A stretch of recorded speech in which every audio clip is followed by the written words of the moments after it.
Spiritual Psychics TV, bringing spiritual people together.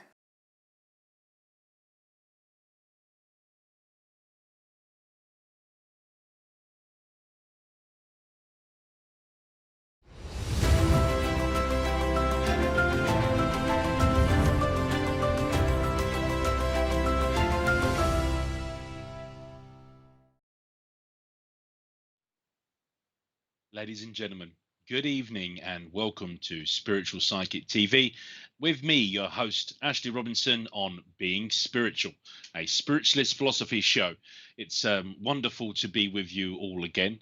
I've been looking forward to engaging with you and getting your questions and sharing some of the things that have come to me. If it's your first time here on the channel or first time on the show, a special warm welcome to you, and do let us know. If you're on Facebook, just comment on the main stream. On YouTube, participate in the live chat. And that is, of course, how you get your questions into us. But always great to hear if it is your first time. And also where you're watching this show from tonight. From my humble abode in South London this evening. I love hearing about all the different places that you folks are watching this show. And it's certainly become a bit of an international product. And it's wonderful to hear from so many like-minded people from all over the world as we come together and share our own knowledge of life after death and truths of spiritualism. So for those that have never been here before, of course, what is this? Well, we're not doing free readings tonight. That's tomorrow night and on other nights in the channels. But we are talking about spiritualist philosophy, in particular the foundations of my own spiritualist philosophy and what it means to me being spiritual. But one of the best parts or aspects of the show, in my opinion, is your questions, your opportunity to engage. There's an opportunity to ask Ash anything. So think about your questions, get your questions in, folks, and almost everything and anything you can think of is on offer. Now, a couple of things I'd ask that you do if you are first or coming back after a couple of times is do make sure you've subscribed to this channel and indeed my own page. Across all of the social media channels, you'll find Spiritual Psychic TV, from TikTok and Twitter to Instagram, Facebook and YouTube. Please like and support that community that is Spiritual Psychic TV. If you're on Facebook, think about the SPTV fan page and fan group on Facebook, a great way of engaging with people. And of course, remember that tonight you are in a public domain, so all of your comments on YouTube and Facebook can be seen by everybody. Keep it clean, keep it fun, keep it spiritual. The other thing you can do is, of course, share this stream on Facebook. It's really easy. You just click the share button. That will share it to your main page. You can even share it to your story, perhaps tag a friend and let them know that you're watching the show tonight. On YouTube, you can copy this URL and you can share it across all of your social medias and let people know about the show tonight. And of course, all the other wonderful things on Spiritual Psychic TV. So if you haven't already, follow my page as well, at Ash Robinson Medium. That's at Ash Robinson Medium. TikTok, Instagram, Twitter, Facebook, those types of bits and pieces, and an opportunity to see some of the other bits and pieces I'm up to. But almost all of it is under the umbrella of Spiritual Psychic TV, so make sure you visited their website too. There's a wonderful directory there we often refer to on this show of spiritual places and people. And of course, the advert you've just seen, folks, an opportunity to get involved and tell us about who you like and why you like them, but nominate them for award, get behind and do some voting. It really will be an award ceremony run by you for the benefit of you and for those people you nominate. We've had such a wonderful, diverse panel of people on Spiritual Psychic TV. There'll be about 15 different categories of things that you can nominate people for, like for instance, best spiritualist philosophy show, Being Spiritual, every other Friday night here on Spiritual Psychic TV, and all the other wonderful people across this channel. So make sure you check that out and keep an eye on that website. We're probably about 2.5, 3 weeks away from that going live for your nominations and your votes. Now I'd like to do a couple of hellos and to see who's watching the show and where you are from tonight.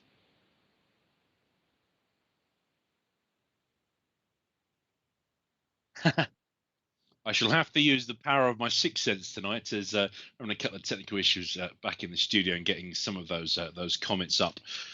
Okay, as if by magic.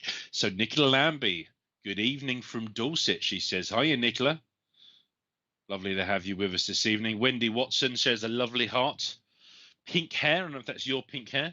Sam Morgan says, "Hi Ash, can I ask on your spiritual path?" Oh, that's a question for later. Okay, no worries. Hi Sam Morgan, welcome. Joe Stainsby, good evening, everybody. It shows anything Richard puts in front of my screen, I'm going to read. So it's a good job. There's a beautiful relationship. I trust it. Anne McLaren, new from Grimsby. Hiya, Anne. Nicola Humphreys, good evening to you. Tempting Richard. I could just get a load of gobbledygook and I'll be like that auto presenter on one of the shows with Adam Sandler. Samantha Timpson from London. Hi, Samantha. Marianne Camp, good evening. Amanda says, good evening from Salford. Hi, Amanda. That's Amanda, isn't it? Because there's an apostrophe there. I'm learning still about my grammar as an older dyslexic. Martin Hazel says, hiya, hope you're well. Greetings from Christchurch in Dorset. Hiya, Martin. I like Chelsea as well. Come on, the Blues. Carrie Angel, I'm watching from Bedfordshire. Hello, Carrie. Denise Fatisi, I'm new from NYC, New York City. Good evening, Denise. Jade Jamon, I'm new with you, watching from New York. Hello, Jade. Lovely to have some New Yorkers with us tonight. Bob Swede, hiya, Bob. Sheila Fitzy, hiya. How's your day been? New watching you. Hiya, Sheila. Day's been great. Day with my boys today and my family. I'm tired and worn out, but very, very good. It's Kirsty, not Nikki Booth, but hello, Nikki Booth and Kirsty. Christy, even. We've got probably a Kirsty out there somewhere, but yeah, Christy and Nikki. Geraldine Rose, good evening, also new. Oh, lovely. We've got so many new people this evening. It's lovely. Joanne Lewis, hiya. Richard and all on the live chat. Joanne joins us on YouTube. Hiya, Joanne. Lovely. Dawn Taylor, good evening to you. Carrie Angel, evening, everybody. Hope you're all well. Hiya, Carrie. Claire Colbeck, good evening. Hello, Claire. Raven Mystique Eddie. Hi, Ash and Richard. Hiya, Raven. Marion Clabon, good evening from Norfolk. Hiya, Marion. Tina Place. Hiya. Yeah. Elaine Grout, hello. Nice colours around that aura picture. Sue Chadwick, good evening to you too. Emma Jane Poston, good evening. Holly Johnson. Hiya, Holly. Good evening to you. Pamela Roger. Good evening, Ashley Richard, everyone in the chat. Hiya, Pamela. LJ Blue Eyes. Hiya, LJ. Kim Day. Welcome and hello, everybody. Yeah, hope you're all well. Hello, Mary Dixie. Stay short. Good evening to you. Hiya, Terry. Wonderful, Terry. Lots of regulars as well as new people tonight. Lovely. Lovely seeing all these names. Robert Stevens. Greetings. Good evening to you, Robert. Alison Mills from Merseyside. Hey, Alison from Merseyside.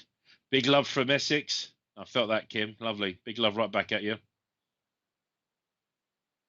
Liz Togstead. Good evening, Liz from Oxford. Hiya, Liz. Lynn Taylor. Hiya. Bobby Tobin. Good day from Oregon, USA. Oregon. I love Oregon. I've been to Portland. What a beautiful part of the world. Sharon O'Connell Jones. Hello from Wales. Hiya, Sharon. Christine Davis from Caterham. Hiya, Christine. Faye McDonald. Nova Scotia. I'm not sure what that means, if that's a place or a greeting, but a place. Martine Meath from Belgium. Lovely. Right out across the UK into Belgium, across the pond. Susan Templin, good evening to you. Alison Mills, hello. Polly Harnett, hello, Polly. Your ears must be burning. Richard and I were just talking about the lovely Polly just before the show went live.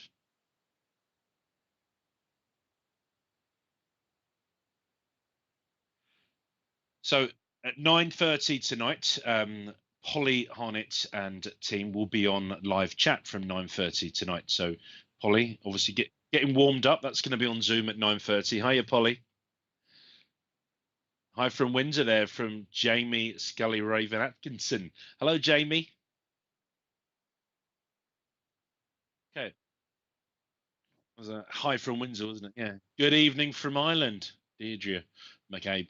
Lovely. I think we've caught up with most of you, and we got a lovely hello from Scotland there from Billy Joe Watt. If I haven't particularly mentioned your name, sorry about that, folks. But it's lovely to have so many of the regulars and new people on the show tonight. And this is a spiritualist philosophy show. And we've got Asheville from Ash to Asheville, US NC. Suzanne, hi, Suzanne. We're going to take your questions. We've got Mandy there from Nottingham, and there's an opportunity to debate, challenge the status quo. Always keen to hear about what makes you spiritual. And I've got a little reading I want to share tonight and talk about a few bits and pieces. I gave a service at my home church, our divine service, on Sunday morning at Wimbledon. I came across a wonderful book in our sanctuary called The Psychic Life of Jesus. We did a show probably about 2 months ago entitled "Was Jesus a Medium?" And of course he was. But my address on Sunday took a new step towards the metaphysics research and investigation that I've been doing with spiritualism and psychic and Christianity and science all sort of coming together. And I really do think that modern day science gets closer every day to proving the existence of what I would refer to as God and proving life after death. Now, many of those scientists probably don't believe they're actually about to do that, but that's exactly what they're going to do. And I think most of us within spiritualism recognizing that love and that energy. So this new book, which is actually quite an old book, it's one of my dad's books, The Psychic Life of Jesus, is really interesting. And in a nutshell, it spoke about Jesus, the human being, the incarnation of Jesus Christ, the leader, the teacher. And I think that one of the interesting sort of pivots that Christianity has taken is the sense of wanting to dehumanize Jesus, to make him incredibly different to the rest of us. Whereas actually, if you look at the leadership of Jesus, you look at the teachings of Jesus, there's an awful lot there where Jesus was saying, I'm just like you, and you too can be just like me, because we are all the children of God. We're all the children of the universe. Now, Jesus never referred to himself as any type of God, nor did he want to be worshipped as such. He wanted to share with us his knowledge of the life after life and his knowledge of the universe and the understanding. And he wanted to say that the spiritual gifts that he was able to demonstrate, the spiritual gifts we could all benefit from. And indeed, he went on to say that we would do far more spiritual work than him, what we would have referred to then as miracles. And it makes me think that some of yesterday's miracles are today's natural law, and therefore some of today's miracles may be regarded to as natural law. But it's led me off on a different pathway to research some of the Old Testament and some of the old Bible stories in there. And actually, if you apply a sort of a spiritualist filter over many of the teachings within the Bible, what you get is lots of these old biblical characters having an absolute and fundamental belief in a life after life, and their knowledge of what we would describe as spiritualism today was alive and well sort of 2,000-3,000 years ago. They recognized all of those spiritual gifts, and if you look at it again with this spiritualist microscope, you've got all this wonderful evidence within the Bible, and not just about Jesus as the spiritual healer and medium, but many of the disciples, many of the people that came before him. You think about some of those fantastic stories which have been dramatized and others. My own son Noah, not necessarily named after the guy that built the ark, but an old name. And you think about Noah and the ark and the stories attached to that. What you've got there is you go back a little bit further to sort of Noah's grandparents, and you talk about clairvoyance and clairaudience within the family, about getting the mother and father of Noah together to create Noah, understanding about this really important being and incarnation, about the ark itself having some type of spiritual gift. So more and more research to do on that with metaphysics and other bits and pieces. And I hope that it will continue with our thread of metaphysics and spiritualism and science meeting. Now, Nicky Booth says, I believe Jesus was a very powerful medium in Helio, but in them days, people didn't understand. So him and others saw himself as godlike, if that makes sense. Yeah, absolutely, Nicky. And I think that's the sort of point I was got to. But I think that both, as a sort of fantasy lead, into things like sci-fi, and you think about how technology would have been perceived, if you're able to fly or levitate 2,000 years ago, it would have been godlike because people just didn't have the regular technology to sort of understand that. And I think that those things that we call today, certainly within Christianity, as miracles of Jesus, are within the sort of the natural law. And of course, you've got natural law, you've got spiritual law, you've got the laws of the universe, and as they all twine together, actually, there's nothing that really can be done outside of that law. Sometimes all three coming together. I know that when we were doing the hellos, Richard, there was a question. I don't know if that's for a little bit later on. I'll bring that up in a minute. But I want to give just a very, very short reading. This is a White Eagle book of meditation. I've read from this before. It's called The Still Voice. And this is the jewel in the lotus. When a man can consciously contact the true source of his being, the true source of his life, power, flows into him and shines through him. Harmony enters into his life and gives him a new outlook, so that those things which once upset and hurt him no longer affect the peace of his heart. Usually, man is filled with conflict, but if he can withdraw from all those difficult conditions which bind him and seek the source of harmony within himself, the life stream from God pours through him, and his material conditions are gradually and surely brought into harmony. All wrongs are righted when the consciousness of God is alive in the heart. Through meditation and quiet contemplation, the outer layers of the mind, emotion, are gradually laid aside, and man rests with the innermost place of stillness, where the jewel of truth lies, the jewel within the lotus of his heart. This is the light which lighteth every man, the Christ the Son of God in him. Search for it, my brethren, but not without a great deal of noise and talk. Just quietly keep on keeping on, searching in the stillness of your own innermost being. The mind must be stilled, and the spirit must become aware, must become conscious of its being. Then the soul of man becomes illuminated within the divine spirit, and consciousness expands into worlds of beauty and truth, which bring peace and joy to the human soul. I am the way, the truth, and the life. No man cometh to the Father but by me. No man cometh into the kingdom of heaven except through the Spirit of gentle Christ, the glorious Son of God in man. Now, when I read it from this book last time, I kept wanting to auto-correct. When we talk about the masculine energy and he and brethren and him, I wanted to say him and her, his and her.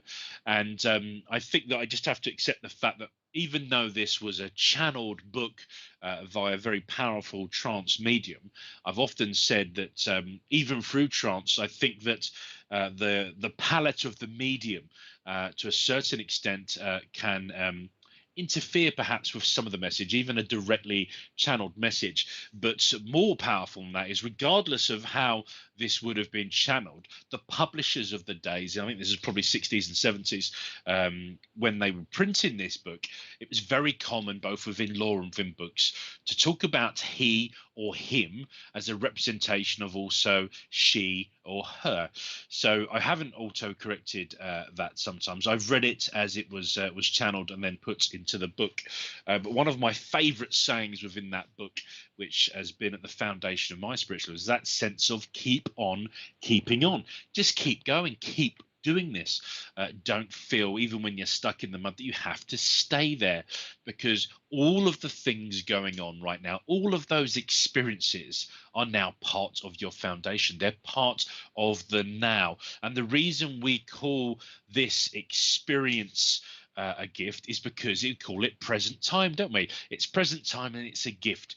The gift of life, the gift of that experience, and you can't take it back. It becomes part of your foundation. There is also this element here of having to surrender yourself to something bigger than yourselves. Ellie Charles joins us. Hello, Ellie. this idea of surrendering yourself to something bigger or something greater than yourself. The book also talks about God. As spiritualists, we've often spoke about Mother, Father, God. Indeed, when I open in prayer, most of the time I refer to a Mother, Father, God. But even then, I don't think about God as with gender. I think about God as a sum representation of all the particles of energy, the divine energy of the universe, absolutely everything that makes up the universe. But I think that labeling in that sense around incarnation about positive thinking, also about understanding and awakening the spiritual being, within this existence of this incarnation. Those things are really, really important to me. And again, talking about that, and obviously the other book that was talking about, oh, the name of the book. So, Ellie, the book that I just read from was The Still Voice, a White Eagle book of meditation. And then the book I was referring to earlier on was The Psychic Life of Jesus by the Reverend G. Maurice Elliott. And, okay. Sorry that because of the blur on the camera, you wouldn't have seen those, but hopefully everyone has heard what it is I said. It's this enhancement of gifts, this idea of spiritual gifts, of inheriting the spiritual gifts, and of course, having to be aware that they are there in the first place, understanding the power and recognizing those powers. Now, most of you online tonight probably consider yourself spiritual or spiritualist, and you'll be aware of many spiritual gifts: the power of prayer, the power of trust, the power of love, particularly unconditional love. We dedicated a show just over a year ago now, right at the beginning, an entire show to what is love within a being spiritual context. And love has many different sort of flavors and formats and contexts, but truly unconditional love being incredibly powerful. So thinking about all of those spiritual gifts, then bringing that all together, surrendering yourself to something bigger, awakening this spiritual being, aligning all of the various interfaces, all of the interfaces that make us this being, that make us this incarnation. That for me is quite exciting. And although I've been brought up in South London, although I've been brought up within spiritualism, and I've had this, in my opinion, advantage of understanding the spiritual gifts perhaps a little bit earlier, there is still this sense that I take an advancement, and I want to take an advancement every single day. Doing this show is one of the ways I take advancements, as I'm learning myself, as well as hopefully sharing some of my knowledge, some of the things that I believe to sort of be truth. So all of that comes together into the next focus of that next step. We've spoke about meditation. It's one of the shows you can watch on playback, and this idea of clearing the mind's eye, the mirror within the mind's eye in particular, or the canvas, making it blank and allowing this moment of stillness. Now, the Still Voice, a White Eagle book of meditation, talks about getting yourself into the repetition and consistency of meditation. And I've often admitted a few times I'm very, very bad at having that consistency of meditation. But every time I work spiritually, I do take a moment to meditate, to open up and to close down. Even for a show like this, when I'm not giving mediumship, I would do that. And I do recognize the benefits of regular work, regular opening, closing, regular sort of open prayer. Now, Jamie's just come in with a point here. She says, or he says, it's so interesting how we're born with spiritual awareness, and as we grow older, so many of us shut this down. But what a joy when we refine this ability again. Absolutely, Jamie. So, assuming that previous incarnations were possible, we may even have knowledge of those spiritual gifts and spiritual awareness from previous lives. But I do believe that the place we've just come from is probably the same place that I would call heaven, the spirit world, or this place that we live in this life after life. But there is an element of having a life before life, a life before our physical incarnation. This concept of the soul, the personality, the consciousness of Ashley Robinson existing in that place in a pure energy, a pure thought existence. But that concept, that consciousness, that soul of Ashley Robinson starting to fuse with then the baby that was going to become Ashley Robinson. Now, I've been told different things by different mediums, and from my own knowledge, I believe that it is at the point of conception, where the mother and father have looked to create a baby, or with the benefit of science, that personality is starting to think about the various interfaces. between the baby to be born. It might only be the size of a baked bean at that time. And then certainly by the 6 months, the baby has started to develop those features and bits of the brain and the heart and everything is starting to really exist. Those interfaces are growing and the consciousness is therefore then far more detached. Now, Nicola says, I see God as an energy source, a divine spirit, something along those lines. Nicola put very, very nicely. My first ever show on here was What and Who is God? And yeah, absolutely. God is energy because we're all energy and we break ourselves down into atoms. And God, for me, is all of that energy put together. So then thinking about this incarnation, thinking about that fusion that starts to happen around the time of conception as the pregnancy hopefully is strong and goes well, the body of the baby, the fetus developing around that 6 month point, little human being there, the personality coming. I think that they come from that place I call heaven. And when I give messages of people's life after life, I've had confirmation from my own guide team that I'm not entirely wrong. It doesn't mean I'm entirely right either, friends, and I welcome you to challenge me on that. But I think that you've just come from heaven before you incarnate, even if you haven't had any previous incarnations. That place, that afterlife, is also the before life, and I think it's a really interesting concept. But I also think, because I am a believer in reincarnation, it starts to understand more about the life and experiences we desire as a consciousness, as a personality. Now, as a medium, as a spiritualist medium, I believe my first job as a spiritualist medium is to give evidence of life after death. So after someone's physical body has gone through that change we call death, it's the personality of that person that I as a medium look to bring forward. But of course, what I'm saying is that life after death is also a life before life, and there's this incarnation there. Now, I don't have all of the answers up there, but I do imagine heaven as this place. Because I'm a simpleton, it's very easy for me to think about heaven as an actual place. It's a place of pure thought. It's a place of pure energy. But it's within that place that I think there are different experiences. There are certain things you can only experience in this world as a human being in the 3D. There are things you can experience as a spirit being, as a pure being. Now, life after life, I think it's very much the personality and it's the communicator of the person, of the incarnation they had as a human being in that 3D experience. And I think that that energy of that personality is possibly something, is part of something even greater, be that your higher self that has had multiple experiences, perhaps even at the same time, or previous incarnations, and it all comes back together. But certainly as a spiritualist medium, when you're reading for a client, I've always been educated that when I'm giving that type of mediumship, I have to prove who the communicator is. And most of my life developing within spiritualism, I've therefore been talking to a person, a client, or a member of the congregation that would have known this person.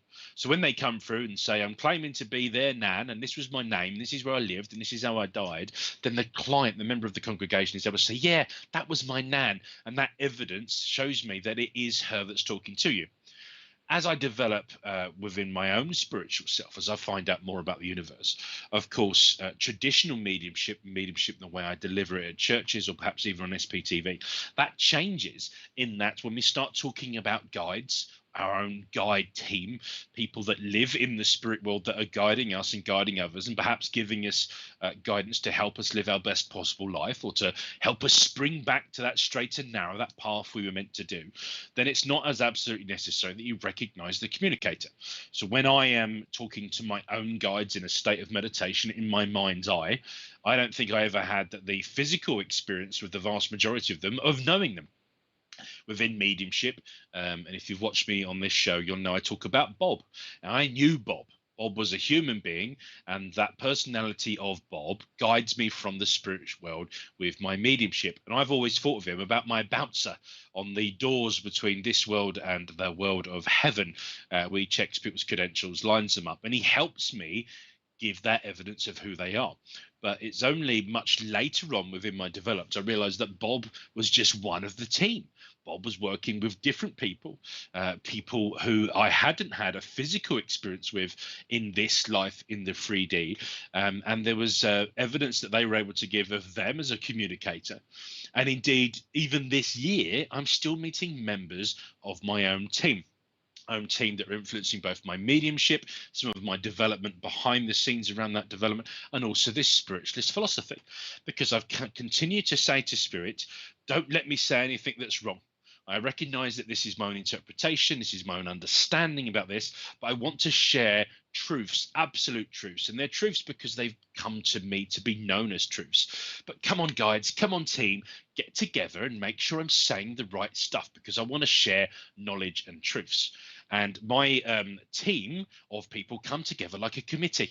And that committee is chaired by someone that I did know on this earth. And therefore, for me, within my mind's eye, it makes a nice interface. You've often heard me refer to Ralph A. Steadman, who I think chairs my committee of people.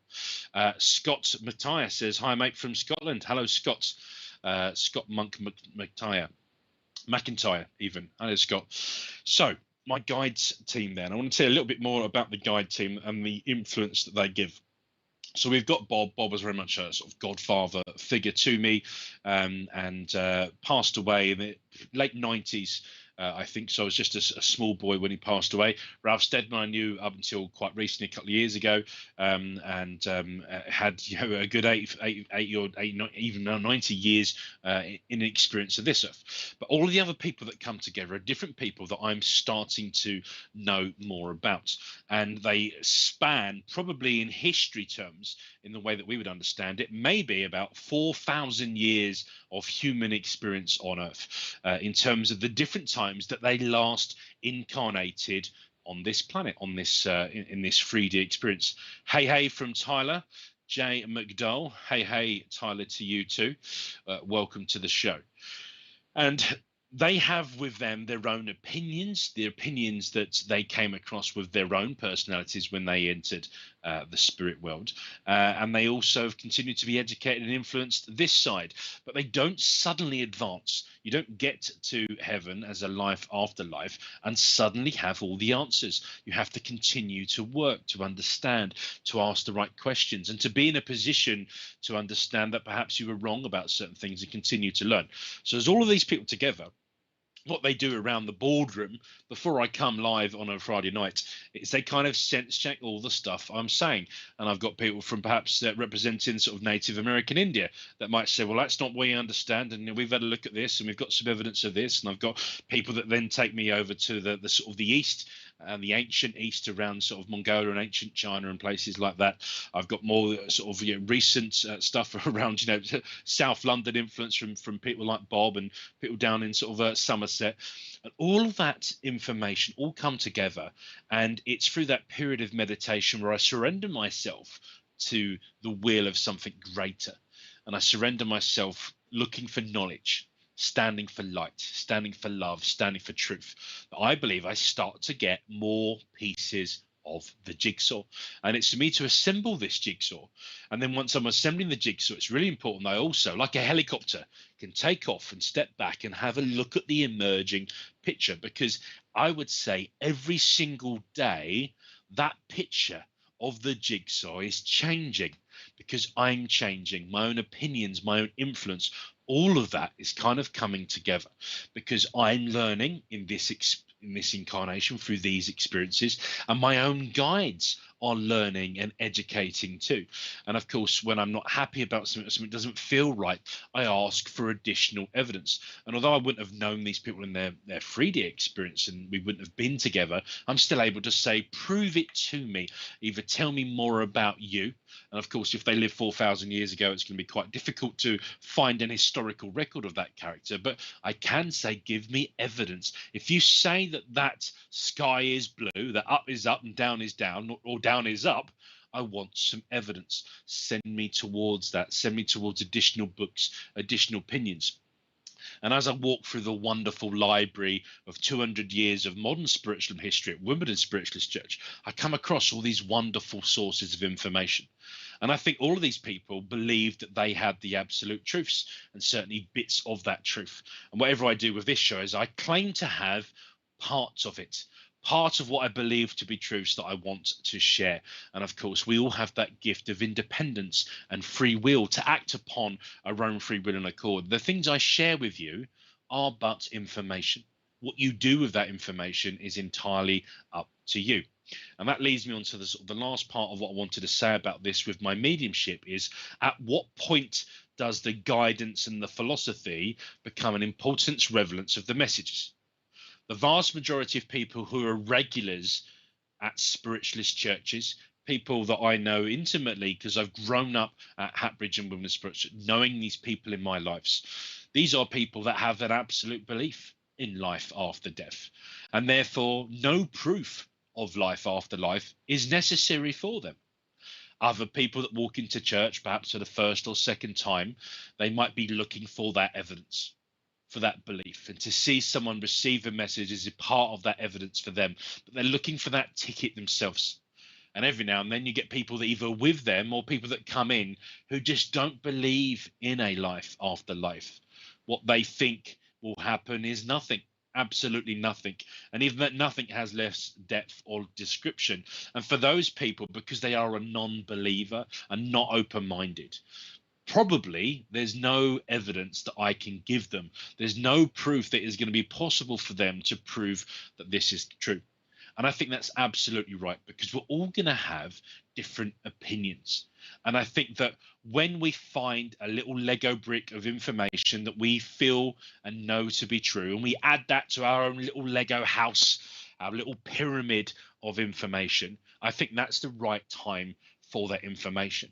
And I think there will be thousands, if not millions, of people that will incarnate on Earth at the same time as me who will never want a single piece of Lego brick. They're quite happy keeping on at the rate and pace they're doing, because they're quite happy doing that. That is their pursuit of happiness. And no doubt that was probably part of the experience they were meant to have on Earth in that incarnation. But of course, there are other people that come hungry with this appetite for information. They're like, give me the information, give it to me, give me those Lego bricks, because they are already assembling stuff on a foundation of things that they know and believe to be true.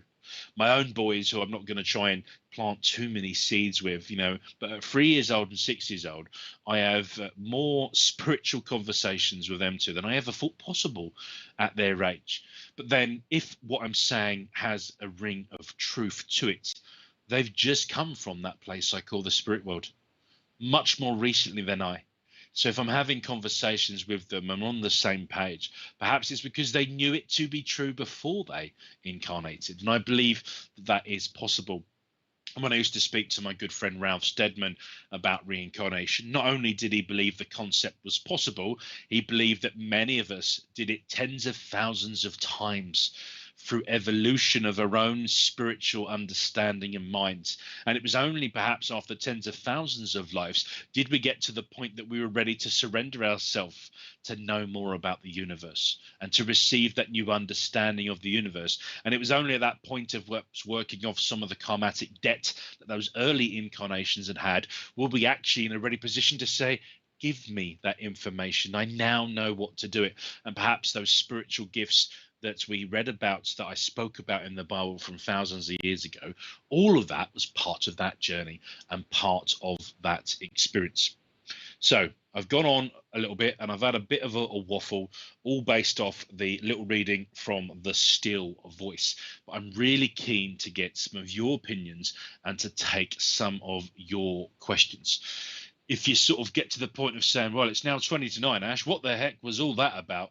For me, it was all about the importance of identity and the importance of now, the importance of being in a position when we are ready to surrender ourselves to something bigger, to something greater than ourselves, to recognize that there are a team of guides ready to assist us, steer us, and direct us, should we so desire, but that we have the power and the gift of free will. Now, Jenny is coming with a question. She said, is it true we choose our life plan before we come to Earth? If so, why do bad things happen to people? Jenny, it's a question that I myself have asked many times. I believe that it is true. There's an element of us choosing our life plan before we come to Earth. And I think that bad things happen to people for a number of reasons.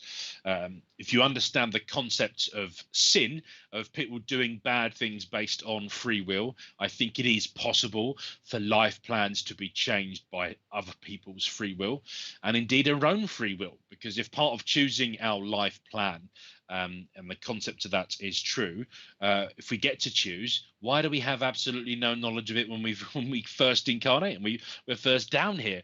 Why is it that we're relying on communicating in 2021 with our voice and a language we have to understand, which as a baby we're not going to do for many, many months, if not years? It sounds cruel, doesn't it? We're going to be an element of architect with all the blueprints for our life plan, then boom, off you go, incarnated, all of that knowledge has gone. And it's like, well, what things can you remember? What things can you remember and hang on to as a young baby that aren't chiseled away from you and you're told as toffee? What if part of choosing that life plan meant that different things happen? And it's a beautiful kids film, Disney film called Soul. I don't know if any of you have watched Soul. My kids loved it because it was a great film. I loved it because it was a great film, and it was incredibly spiritual. And this idea of the soul looking to join Earth at certain times. So bad things may happen to people, particularly bad things happening to good people, I think is the point of getting at, because of free will of the person or other people around them. The other sort of argument is that there's an element of you choosing that deliberately. You choosing that for those experiences. Perhaps you are choosing it because understanding the dominoes that are all lined up, that this incarnation is really important for me to come in at that point in order to have that experience, so that when I come back at this point, I have that experience that I can absorb as part of a foundation. So, for an example, lots of awful, horrific diseases out there that happen to people, but premature death could be one of those sins. Now, let's assume that it's a man-made thing that has led to that. Someone is murdered. Perhaps there was no plan for that. Perhaps there was a plan from both people, the person that was going to do the murder and you choosing to be the person who is murdered. Why? Why is that important? Well, perhaps you're going to come back as a detective, as an investigator. You're going to come back as a scientist that's going to help a new leap in technology to forensically catch criminals and murderers. Perhaps you've come back to be murdered because in a much earlier incarnation, you allowed yourself through greed or illness or disease to take someone's life. And it was only as the judge of yourself, looking back at your life, did you realize just how bad that was? And in order to progress further, you decided that you would incarnate again, and this time you would choose a life where you are murdered, so you can truly understand what it is to experience that. Perhaps you were the person's family who had been murdered in a previous life, and you wanted to know what it was going to be like. Or perhaps you knew that in order to go through the experience of being murdered, you would then come back to be in a support network of a family or supporting a victim of an attack. So I don't have the obvious answer for why bad things happen, but it's one of the things that I kind of wake up every day thinking about. But some of that is, I think, we choosing those experiences, perhaps to work off some karmatic debt, perhaps in order to help us progress and evolve to better understand things and people and emotions so we can do greater things. Perhaps it is just that people with free will do bad things and it wasn't part of the life plan. The life plan was interrupted. There was a premature death and it was not meant to be.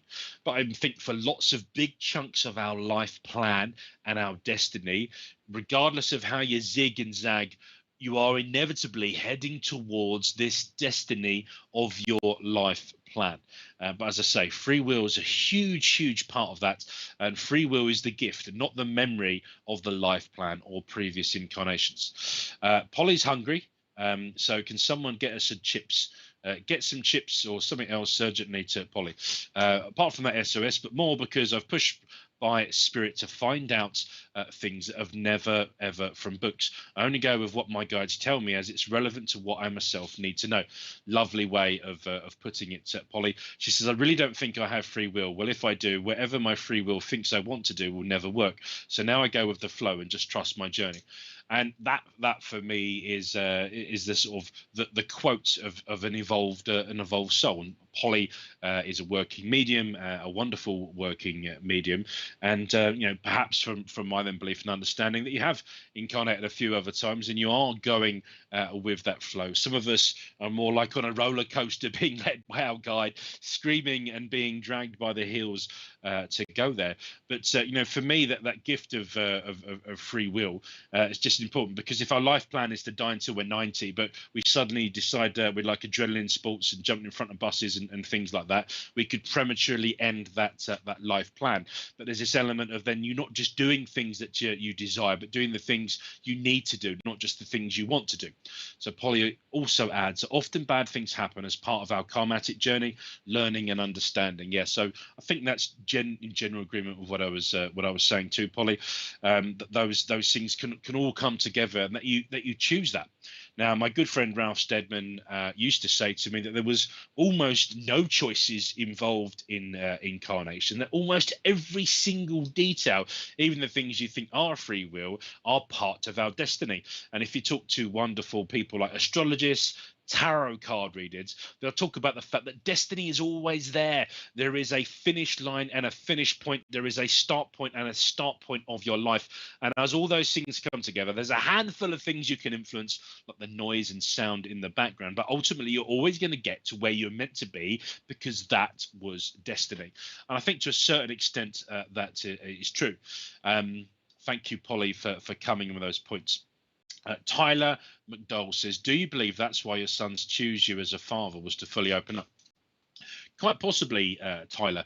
I was told by a lovely medium who gave a message to my dad, and my dad is a reverend at Wimbledon Spiritualist Church in Hatbridge, and I think adds some value to spiritualism. Wonderful parents, but he was sort of said, look, you're really important, Ray, but actually you were meant to meet Jackie, because you were meant to come together to create Ashley. And Ashley is going to be important within, within the church, within your lives. But it's really important that Ashley then meets his wife, Claire, and that all needs to happen. It's like those dominoes. And then Ashley will have these children, and these children would go on to do something.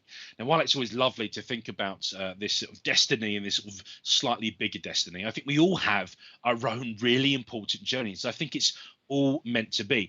But yes, I do believe to a certain extent that Ethan and my son Noah had an element of choosing us, of choosing their lives, of choosing where they were to be born, the country, the parents.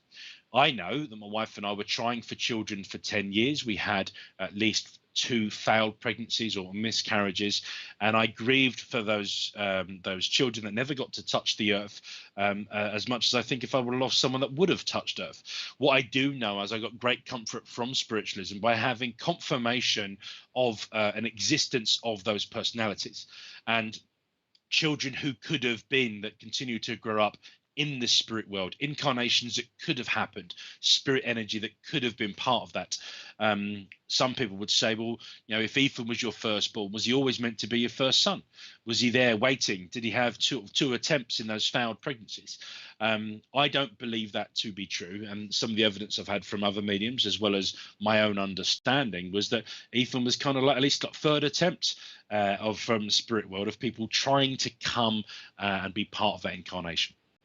Now, Martine says, karmic past life connections, had sudden loss, my dearly treasured young aged pet, tragic incongruous dog, winter 2019.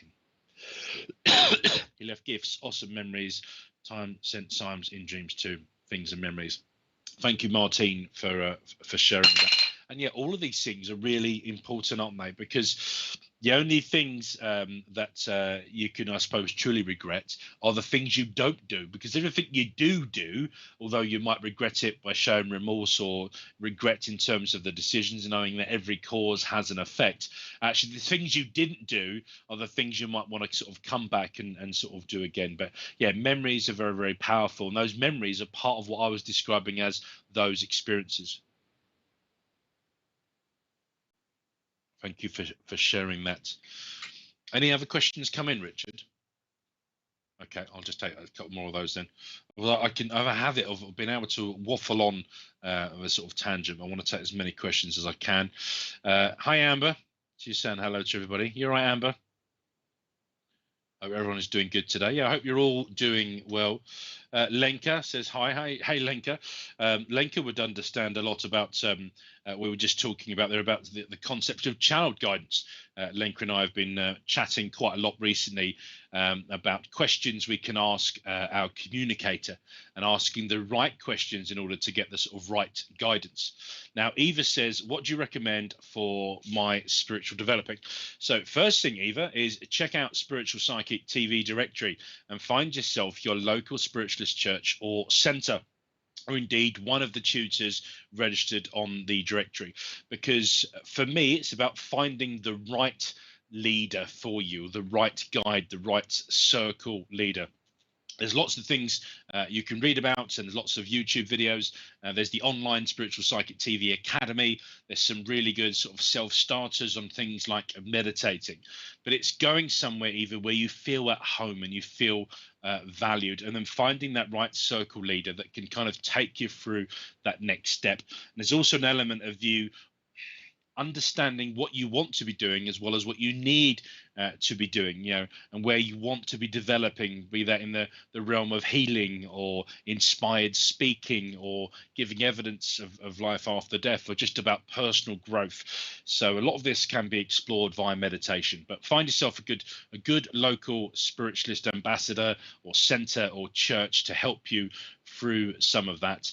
And if you're not reading anything, I don't know how far you've got this, then find some people that you might be inspired to. And as Polly was saying, lots of stuff written in books are written by people that are no longer here or wrote it a while ago. Even the first prints are going to be in the past. So find what rings true with you. Thanks, Eva.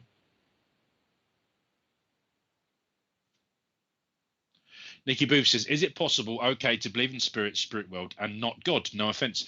Of course, Nikki, this is a safe place. You don't have to worry about causing offense. You'd have to really, Christy, yeah, not Christy. Okay. Yeah. So no offense taken, and you don't need to worry about that. Yeah, absolutely. As I've alluded to, you'd have to watch back the first show, but I don't believe in God as a figurehead or as a person. For me, God is like an umbrella. God is the word to describe the sum of all of the energy, of all of the particles, of everything within the universe. And therefore, although in prayer I talk about Mother, Father, God, what I'm talking about is the universe. I'm talking about the divine energy of spirit. So yeah, and if you're believing in spirits and spirit world, I believe you're talking about personalities and evidence of people's lives, afterlives or before lives, and therefore you don't need to believe in God. But there's this element, if you believe in spirits, that I suppose you are still understanding or recognizing something bigger or greater than yourself. So yeah, no offense taken. Hopefully that answers your question. And Richard, thanks for correcting me.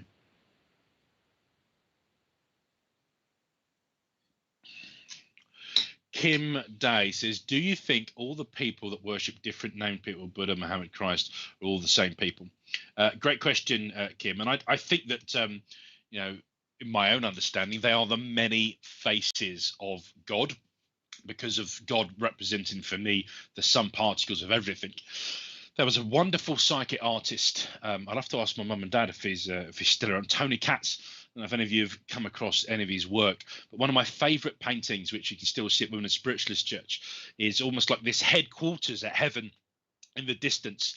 And as you sort of cross over and you're following the light and you're going through this tunnel, you're walking past all these different sort of significant symbols, the cross, the crucifix, the Star of David, the Buddha. I'm trying to think what all I can think of now is the word swastika. And although the Nazis did use it, that was obviously a Hindu symbol. I can't think what the actual symbol is called now. But all of these major symbols of the world, all kind of being on that pathway towards sort of headquarters.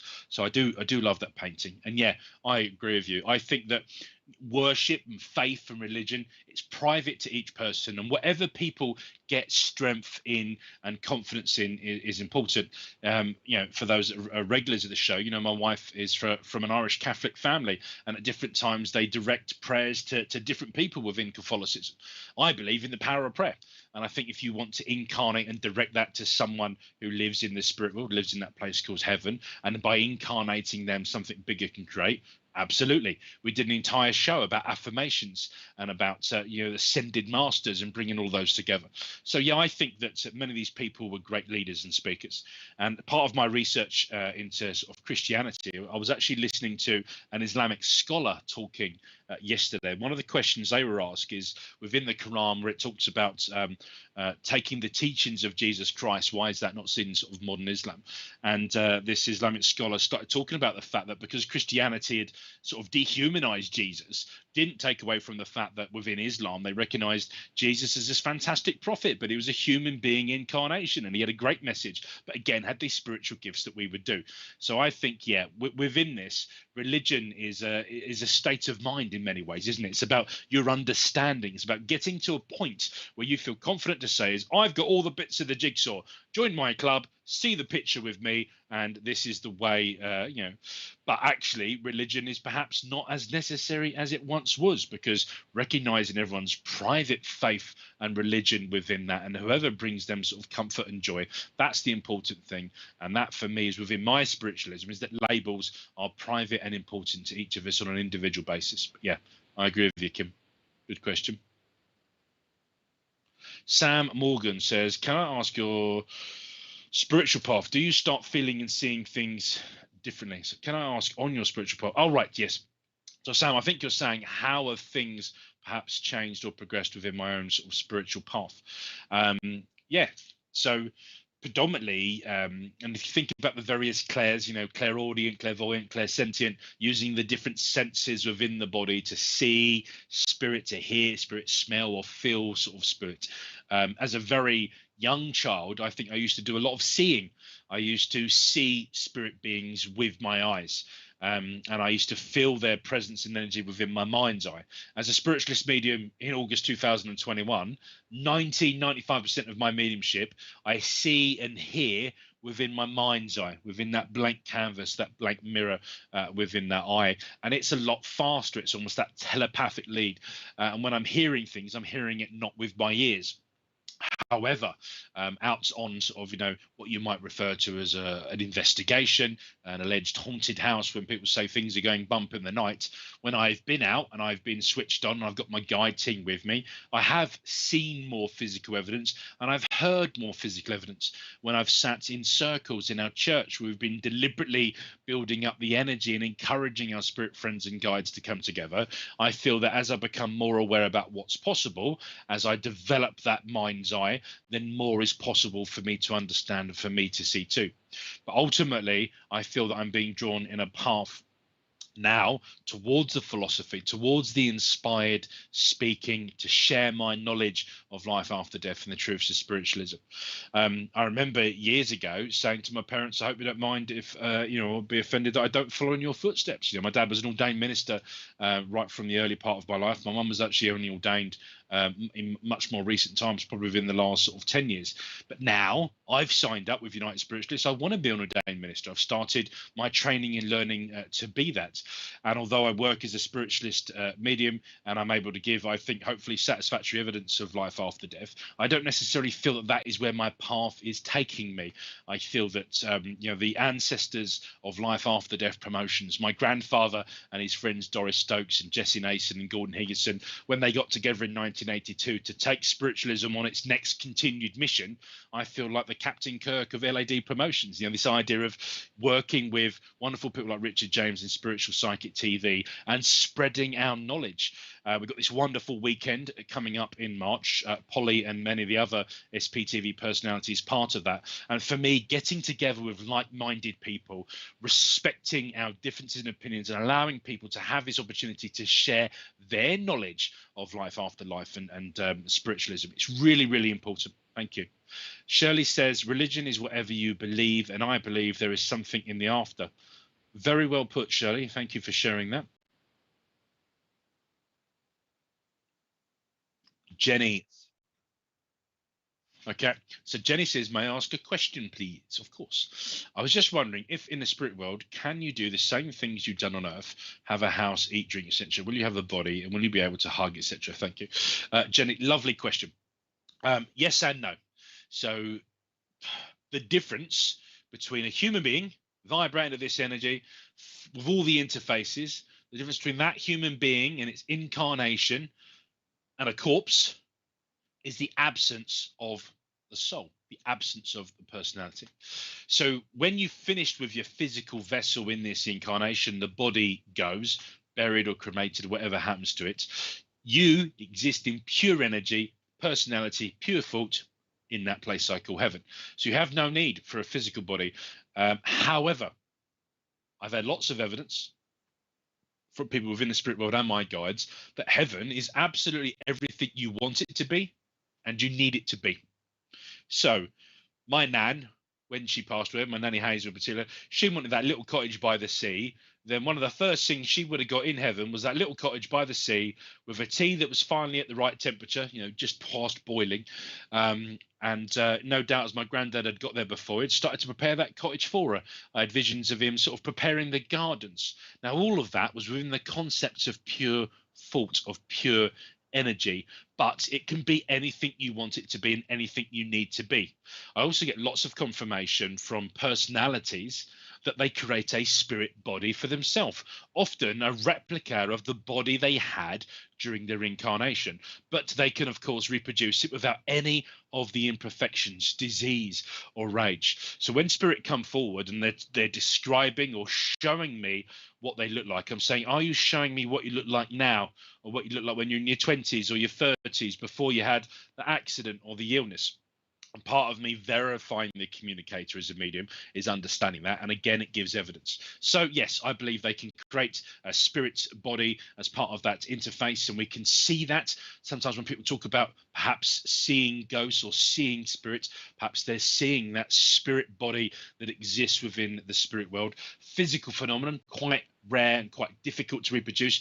When that happens, or when physical mediums are able to produce things, think about the late great people like Helen Duncan that would produce ectoplasm and produce the spirit form of someone, where people could say, yeah, that was my Fred, that was my Sally, to even the detail of insignia that perhaps people would have worn in a sort of service uniform. So all of that is possible within the spirit world, but none of it is necessary. Time is irrelevant. But if you need things to tick by with 60 seconds to a minute, and so many minutes and so many days, etc., then that's the way that it can be if you need it to be.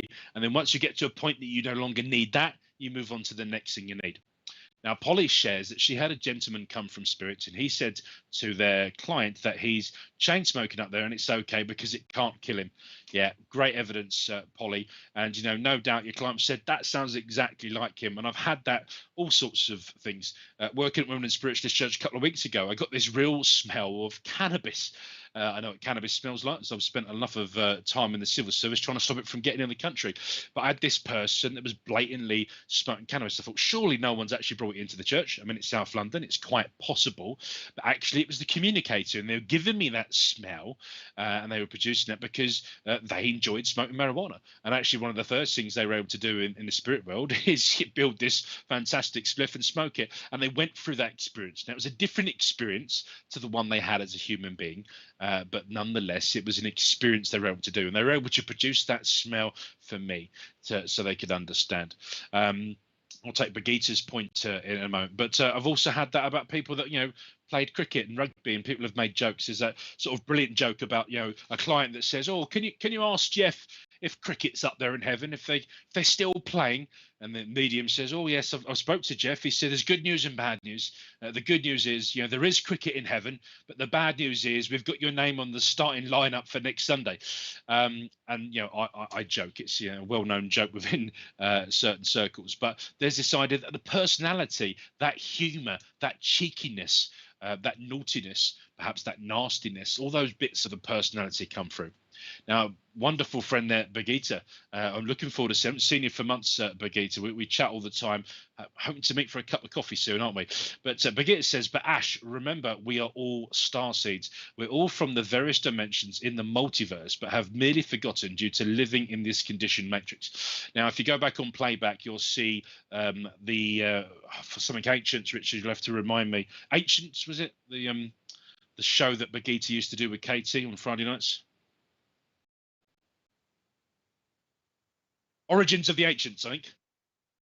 So on playback, you can have a look at some of the stuff that Bagheeta and Katie and others used to speak about, and our influence from sort of ancient civilizations. But yeah, it goes back to all that point, isn't it? In this 3D experience right now, and actually, Bagheeta, you've been a big influencer on me, because I remember probably only about a year ago saying to, when you started talking about fourth dimension, I was going, well, what's 4D? 3D for me, I'm quite confident using, because we draw in 3D. I was at a 3D cinema with my kids earlier on, but starting to understand all those sort of different dimensions and what it all means. And yeah, we are just a grain of sand in the understanding of the universe, which is constantly experiencing itself and has this infinite sort of size. So within 10 words, you've probably lost most of our viewers, or certainly some of them with some of those things, but lots of opportunities to research there, folks. Google the word starseeds, dimensions, multiverse, conditioned matrix. All of this means something. And again, that's part of me taking my own leap, my own development. Kim says, if I reincarnated, do we get a choice to come back then, as we as mediums connect with past spirit? But how do you think it works if we come back? What's your take on, is that acting? So I believe in reincarnation. Although reincarnation is part of my belief and my culture, I understand the concept of reincarnation. It's not necessarily part of my spiritualist or spiritualism, although I do believe the two are absolutely compatible. And yes, I do believe that there is the opportunity to come back. Why wouldn't you? If you like, I've been to Euro Disney a few times. If you enjoy it a lot, you go back and you do the things you enjoyed doing again. If you could do that, why wouldn't you?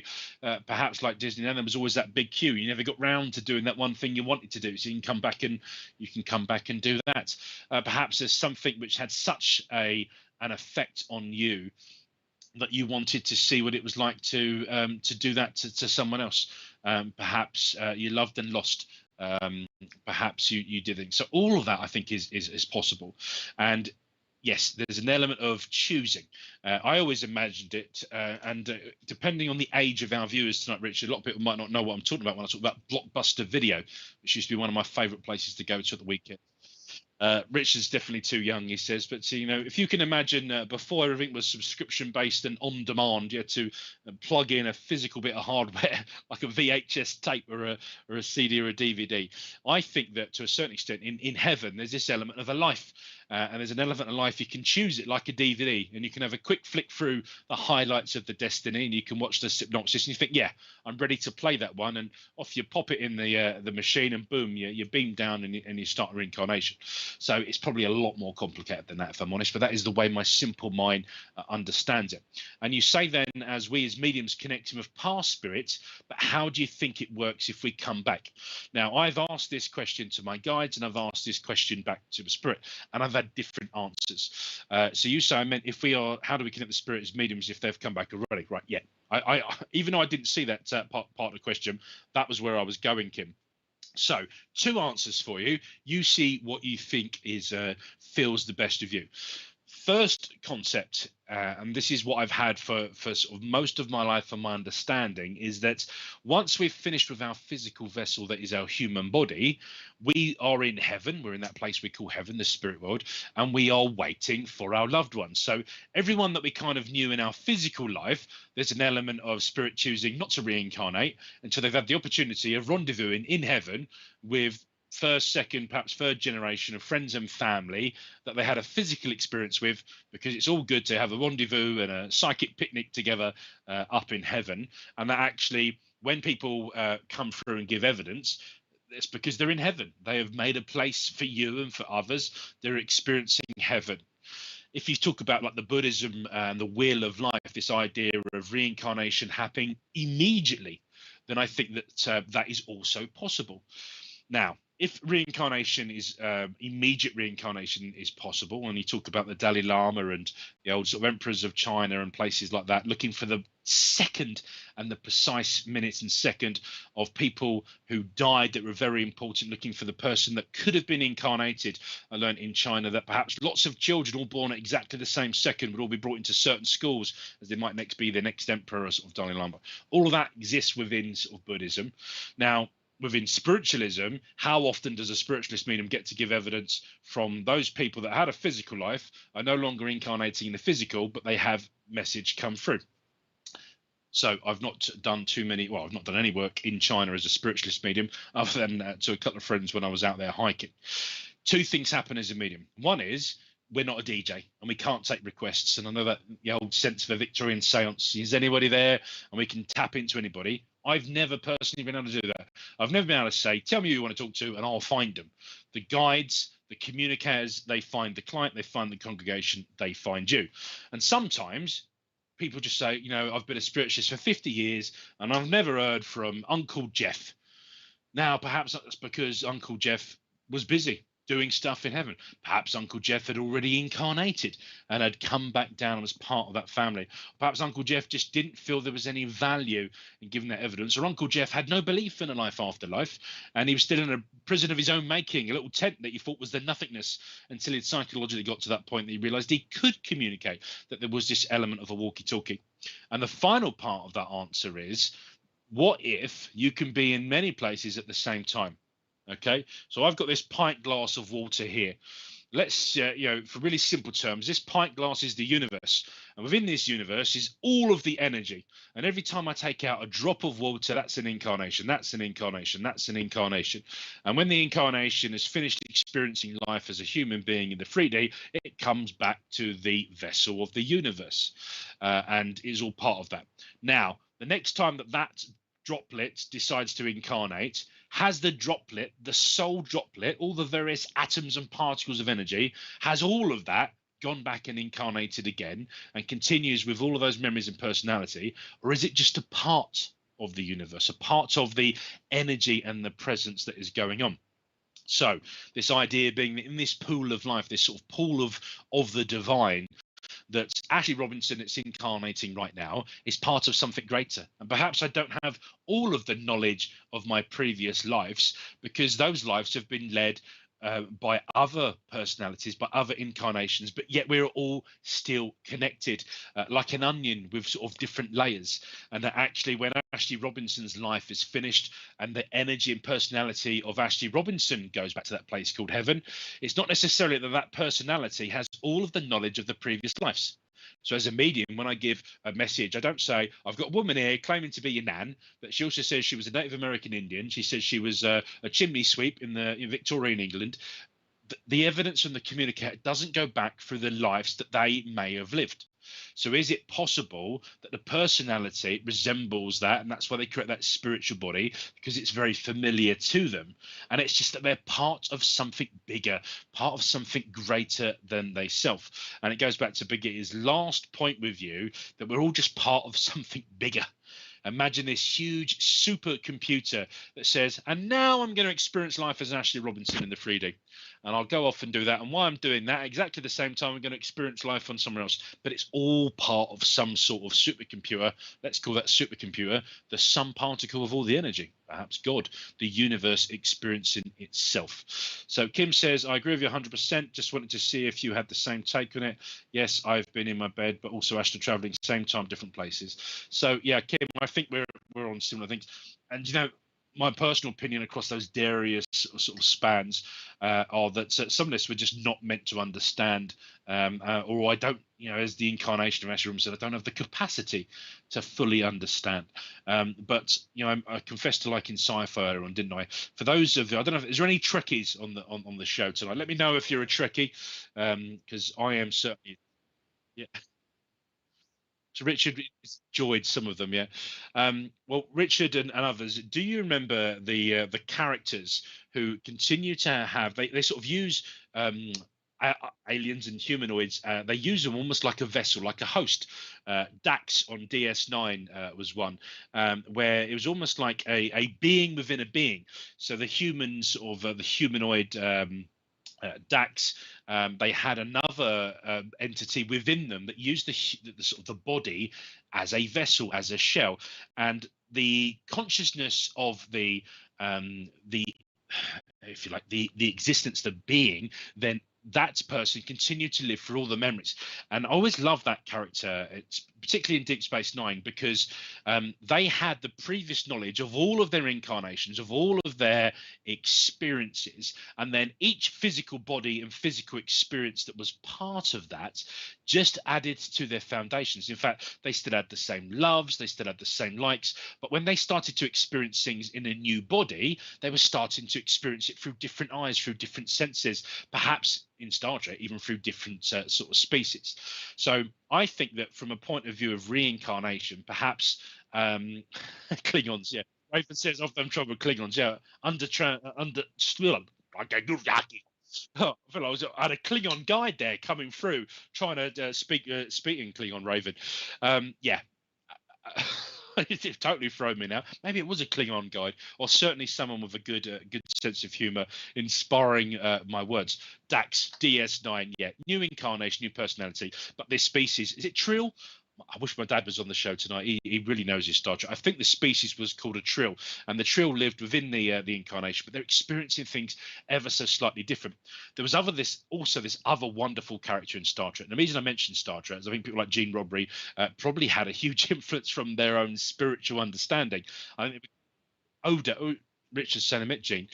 Odo was a shape-shifting sort of species, and when Odo went back to the great pool of life on their planet, Odo was able to join the sort of the pool of life. And Odo as a shapeshifter was like a sort of a bunch of goo, and the goo would join the bigger pool of goo, and they would all be experiencing everything all at the same time, and then got separate. But when the personality of Odo came out of the pool, they were still connected. Ash, can you do the Vulcan wave? That's the question. I can't do the Vulcan wave. I could probably say live long and prosper. That's about as close as I could get. Vulcan death grip was something I'd definitely like to master. But yeah, the Trill and the species. I wonder if that was one of Gene's sort of inspired sort of thinking about the way incarnation and previous experiences could exist, and that this Trill as a species actually they had all the knowledge of their previous incarnations because they went from host to host, but perhaps in this sort of humanoid form, we're not meant to know that. It adds less value to the experience that we're going through. So good question. I'm sorry I went off to a bit of Star Trek. There's clearly a couple of trickies though on the show tonight, and you know, for me, the reason I think I love sci-fi so much is that so much of sci-fi, I think, starts with a couple of ingredients of truth. We mentioned Ancient Aliens. We spoke about Bagheera and Katie's show, The Origins of the Ancients. I love watching my Ancient Aliens sort of documentaries.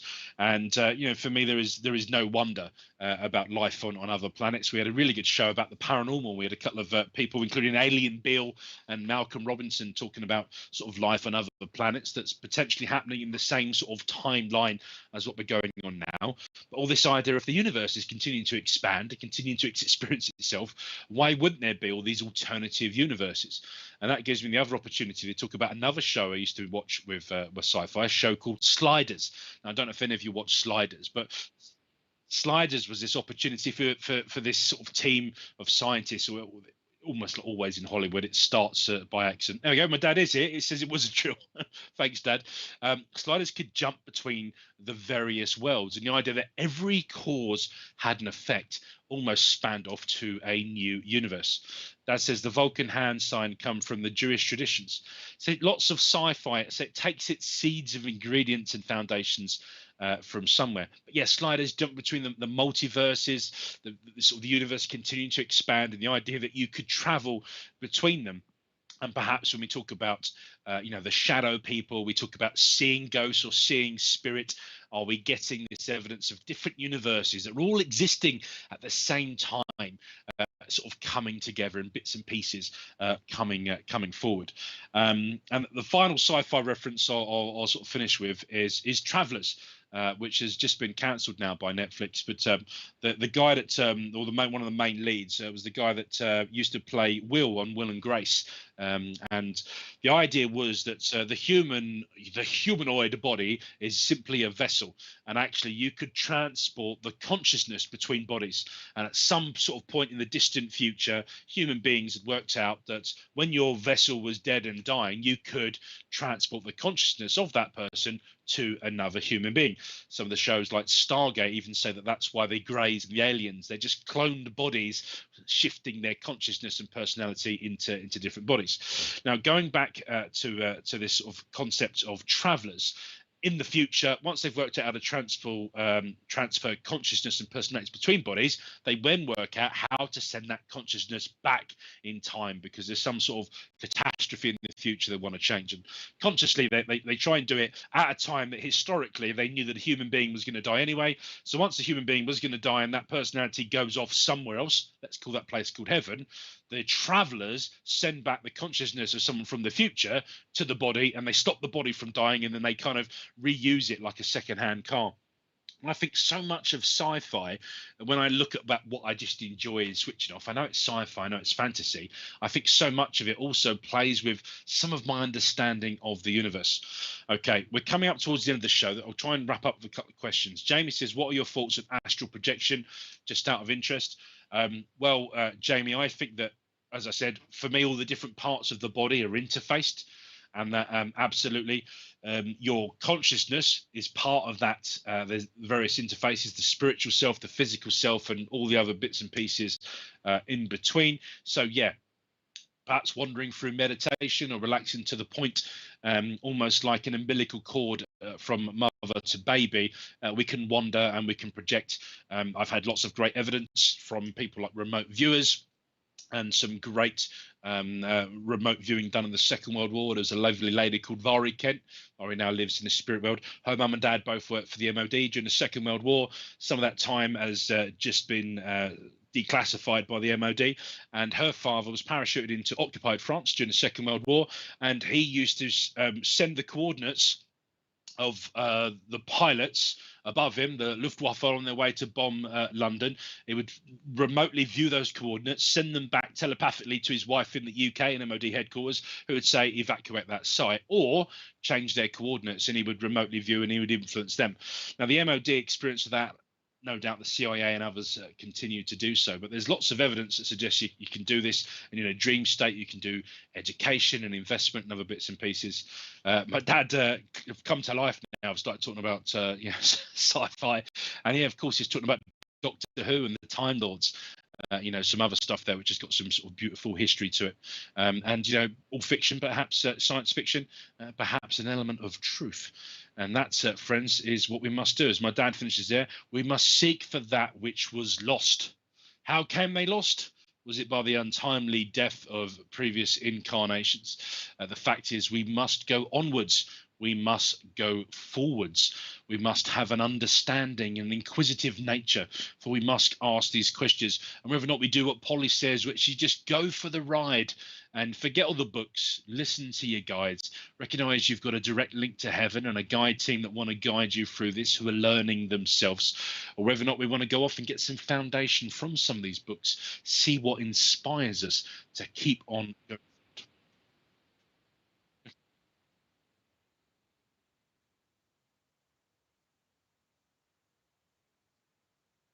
Okay. Richard was just saying we had a guy from America talk about astral projection for about an hour and a half. So look that up on YouTube and Facebook. You'll be able to watch it on playback.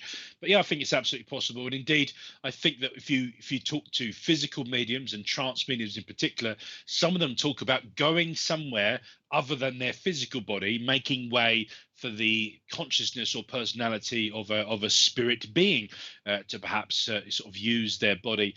And so not every trance medium, but lots of trance mediums talk about that, sort of being there and being sort of aware. Some talk about being in a waiting room or going off to the halls of learning, perhaps the occasional records and things like that. So I think there are lots of things are absolutely possible. Thank you, Jamie. And I think, folks, it's that time, because in 5 minutes we've got the live chat with Polly and folks. So nothing more remains than for me to say thank you to all of you kind people that have stayed with us this evening. Matty says he agrees with me, mate. Thank you very much, Matty.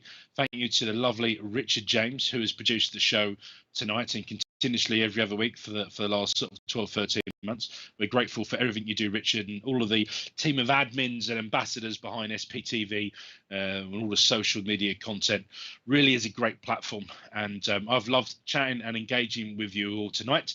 There's a couple of quick adverts I want to tell you about. So we know that in about 5 minutes time we've got the opportunity of the live chat on Zoom and a bit of a discussion. Head over to the SPTV fan page for probably details on how to join that. Is it just for VIPs, Richard, or is it for anybody?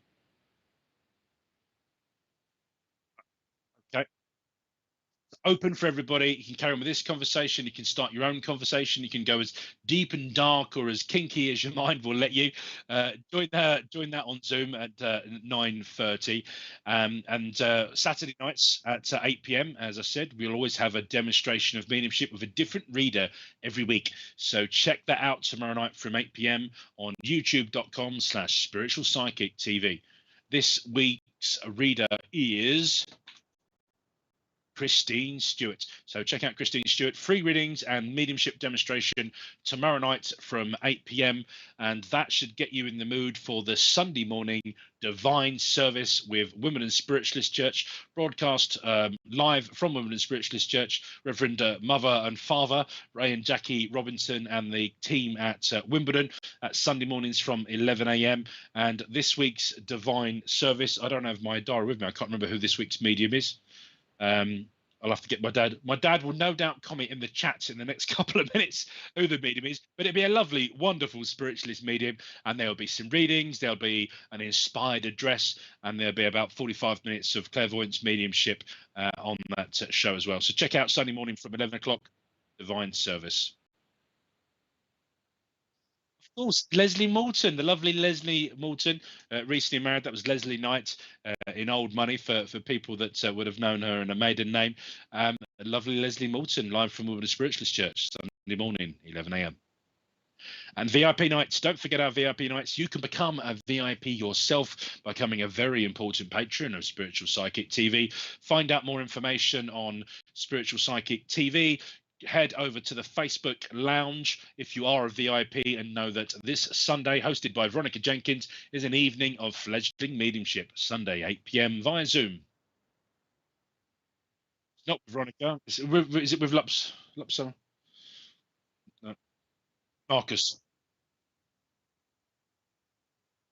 It'll be with a wonderful a wonderful panel of SPTV personalities, but do check out the VIP nights on Zoom. And head over to my page at Ash Robinson Medium on Facebook and Instagram and TikTok. I've only got two followers on TikTok. One of them's SPTV. So I need to put some more content on TikTok. Tell me, what do you want to see on TikTok? I'm happy to engage with the younger members of my friends and family to find out more about TikTok. Feeling old now. I used to be that inherited family teenager that could tell everyone about all this stuff, and now myself are learning. Folks, it's been lovely. You've got about a minute before your Zoom chat. Do take the chit chat and the banter and the love and the light over to Zoom for 9:30. I've been Ashley Robinson. This has been Being Spiritual. Good night and God bless.